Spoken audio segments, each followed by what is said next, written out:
back, relax, and maybe get yourself a snack. Me and you gonna have a little chat about books.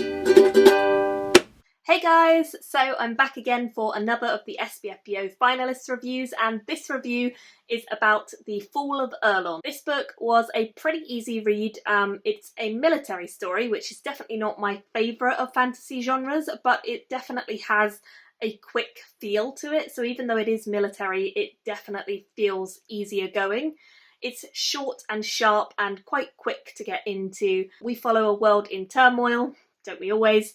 And it's a siege from a couple of different groups on this one particular kingdom, and then we also follow a couple of different inhabitants and invaders from around this kingdom, so the people who are on the place being invaded and then the people who are doing the invading. So one of the people who lives in the place being invaded, Erlon, is Eliza, who is a young princess. She has had a pretty tough upbringing because her father was the emperor, and the emperor really ruled well for a long time, but then eventually ended up being overthrown and cast away into exile fairly recently, and she has been living a life kind of in hiding ever since her father got sent away to exile and her mother abandoned her.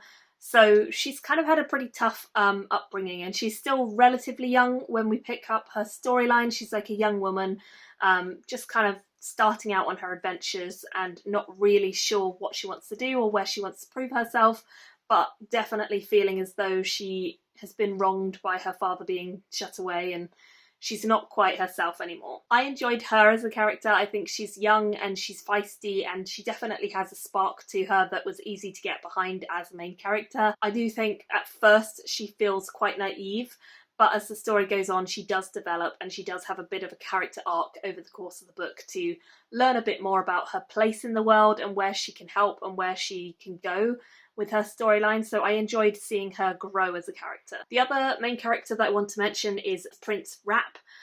Prince Rapp is one of the invaders into this world. He is with an army trying to kind of get into this world and take over.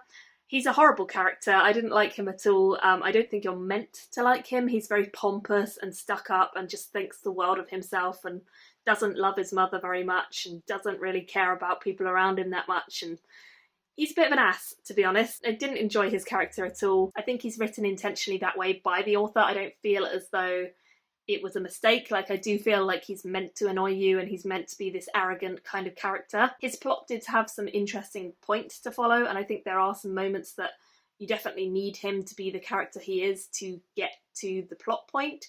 But I didn't enjoy him because he is, pretty frustrating to read about. We also have King Nelson, who is, again, one of the invaders, and then we have the exiled emperor, who's Eliza's father, and King Nelson has gone to visit the exiled emperor to chronicle kind of what happened with the emperor's rule and how things were working in his time, but then how they fell. They're mainly off in the sidelines having a chat for most of the book, and they don't really get involved in any of the action till the very last point, but I have a feeling that these two are going to come back in a big way later in the series, because this is the first one in a series, I believe, and it seems as though it's definitely setting up for bigger things to come. There are other characters as well. We have Lauriston, who is a member of the Emperor's Guard.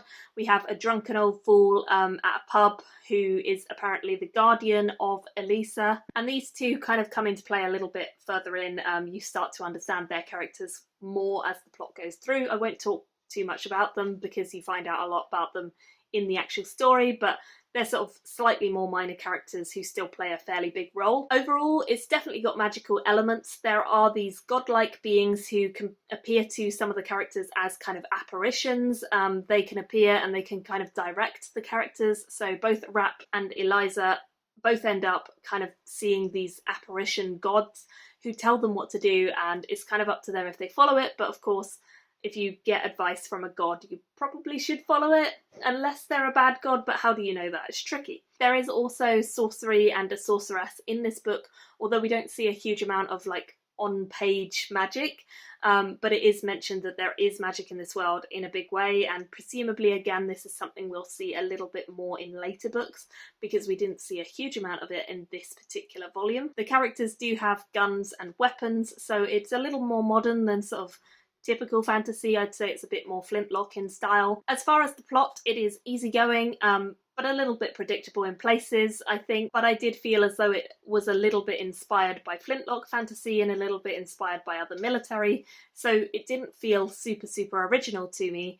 It was just a story that I enjoyed reading. Again, I had the slight complaint of, although the characters are interesting and they have their own personalities, I didn't feel as though I fully connected with any of them, and so I didn't quite get into the story in the way that I really wanted to. I think this is a personal thing with me and books in general. If I don't have a character connection, I find it hard to really get invested, and I didn't have that investment here with the characters. I think if you're looking for a lighter military style fantasy, this is definitely a book that you're going to enjoy, and it's definitely one that a lot of people would like if you're looking for that lighter fantasy. I do think there's a lot of potential and a lot of good stuff to come in this series, but it just didn't excite me quite as much as I wanted because of the lack of character development. So I ended up giving this one a 3 out of 5 stars, which is a 6 out of 10 for SPFBO. Still a very good score, and of course I will link down below where you can pick up a copy of this. If you are interested, do let me know if you buy it and what you think of it, and thank you all so much for watching. I will see you very soon in another video. Thank you for watching my video today. Go pick up a book, then come back and chat with me again.